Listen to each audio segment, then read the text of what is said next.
So God has given mothers the uncanny ability to have words of wisdom, and especially words of wisdom in leading their children.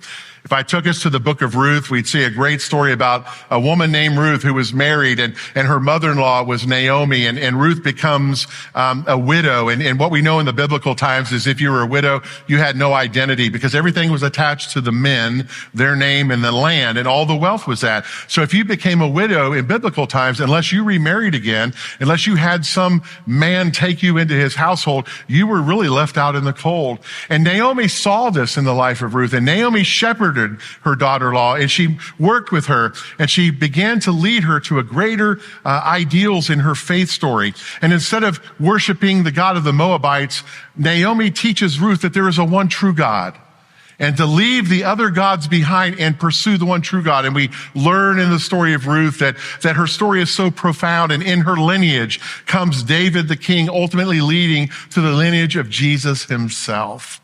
Because a mother shepherded, because of mother's wise words.